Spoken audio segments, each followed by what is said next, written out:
Raise your hands if you've ever heard of Neighborhood Watch. Keep your hands up if you've ever used it.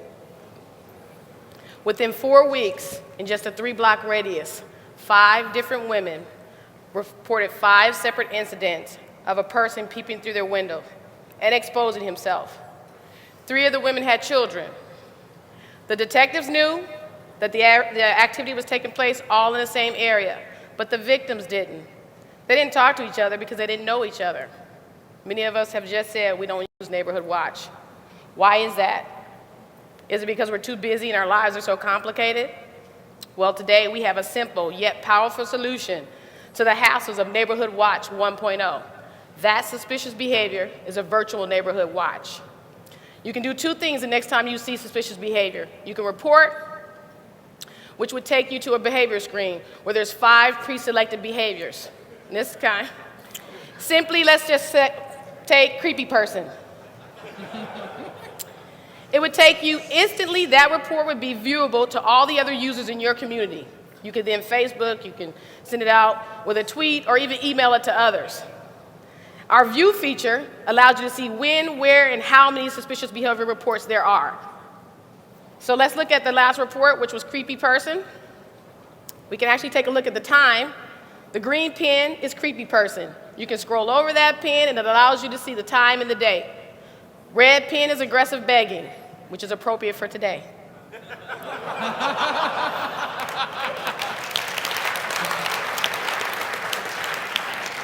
You can also look at our table, time view, which tells you reports within the last 12 hours,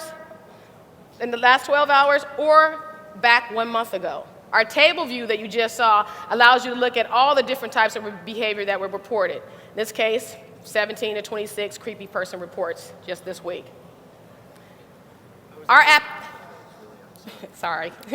The beauty of our app is that it allows you to visually see if that behavior is taking place on the route that my child travels to school or the route that I walk my dog, right?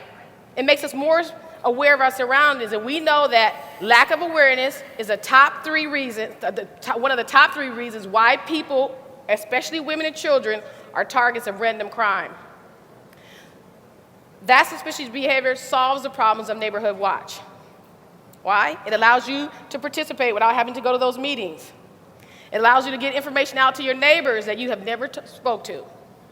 And basically, it's so simple to use that you have your phone in your pocket or in your purse at any time. Today, we're seeking additional money to be able to add text details to the report as well as to upload. But more so, we actually want to get that suspicious behavior out to all the neighborhoods and communities so that we can customize it to fit exactly what they need. Raise your hand if you would use that suspicious behavior. Thank you. And by the way, the individual was caught after the 7th victim. Thank you very much. Please go to our website, thatsuspiciousbehavior.com. Give us your email address. Thank you. So I would have never thought of this one. And I live in the Castro, so creepy man is or naked man, really. Is the one you could have there for me. I just saw a naked man in the Starbucks this morning. So I just sit there. And can you take pictures in that vein? Right now you can't. The additional funding would allow us to add text detail to go along with the report as well as a photo. And what about putting police reports because I read most of the things in the newspaper report. This is a crowdsourcing. We want it to come from us. We already have, it's not a tool to report to police. Just include it, just so you have. If with sponsorship and if that community wants to take a part of it, right now I've done research on this, and right now it is simply to help us make sure we stay safe in our community. And if the police want to help us do that, which I'm pretty sure they will, it can be added on in that case, but it doesn't go directly to a law enforcement agency. It's a really cool idea, but I think there's one key flaw, which is that it requires the people in neighborhoods where there's a lot of crime, everybody would have to have a smartphone. And so it might not be a platform where people are able to share that information. So it seems like you need some kind of like SMS or email gateway that would connect to this report as well. And that would be excellent added on features, exactly. I come from an area that had a lot of crime, so. I think this is a terrific idea. It's definitely needed. You need a viral element in your app. I didn't see anything in the app that allowed me to add my neighbors or get the app distributed other than walking around and putting up stickers on the neighborhood watch signs in my community. So I think you need something viral in there, and it doesn't seem like a particularly defensible idea. So what you're going to do with this app is very interesting potentially. And I also agree about the linking to the police is a very important element.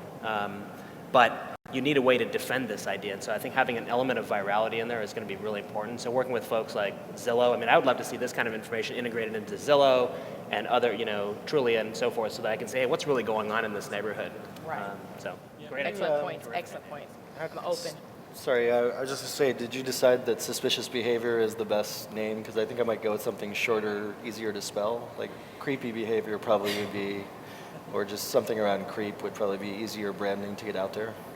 I'm open. I consider when we decided to do this, it was based upon me being active in the community and actually something being reported. Some things that seem weird may not be weird. I may know you go to work at 2 o'clock every day, but today something's not quite right, but because you're homesick, right? So sometimes it was just suspicious. Doesn't mean it's a crime. It just means that I have my eyes and I'm just letting you know that I did see something different. So the name is long, but I'm open to that. Yeah. You're talking to the right judge. What about, Mark Pesce on the grand jury had a good question. What about people filing false reports? What about false reports? Go ahead. How do you handle that? Well, actually, we have, if people are going to abuse the system, that we have a variety of systems in place. You can only report one behavior within a certain geographic location, within a certain time frame. We can view it from the administrative end, who's doing what and how often, so we can send out emails and ask them politely and inform them that they're going to allow them to view it but not allow them to report. So we have a few steps in place. So what's the bigger picture about the company? This is an awesome app. I really like it. But where do you go from here? I mean, is it about something in your neighborhood? How do you monetize? I thought of a viral element, which is, okay, I want to dial 911, but police aren't going to show up in time, but it reaches out to my 5 closest friends, right? You get a viral element that way. Yes. So just some thoughts. Excellent point. I'll let Scott handle the question about where you see it. We originally wanted, I thought it would be that suspicious behavior in New York, that suspicious behavior white label, and we customize it based on areas inside of that. That's where I actually saw it going nationwide that way, as far as future goals. Yeah. And even college campuses, which are easy, closed environments that you can use it in. And we have a select group of people who are there within a certain target area, and they have certain types of email addresses. Got it. As far as the other part is, you mentioned part 2 to Yeah, the question. like what's the bigger vision? But I actually have more questions about how do you monetize? Like, you monetize and sell people guns? No, it's not encouraging you to go and I do was kidding. that. Right, I know. I know a joke when I hear it. That's good. That's good. She's good. I think here we were looking at sponsorships. If my community is engaged, we have less crime. Yeah. So now I have sponsorship for maybe this recreation park, or I have things that I can do with kids or children or families. So sponsorships, and as well as maybe closed environments, condominium areas where there's subscriptions. What about people paying for push notifications that by default you have to go there to see the information, but a push notification would be really valuable?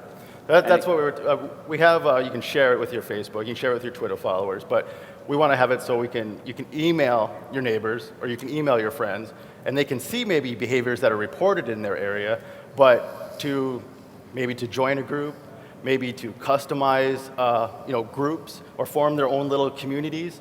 Then they'd have to have a subscription and pay for those administrative rights. There's also services like registered sex offenders that Yes. take up residence in your neighborhood, and that would be a great additional paid service that people would probably Yes, we could list that because that is public. I Let's think hear that's it excellent. for that suspicious behavior. Well done. Thank you.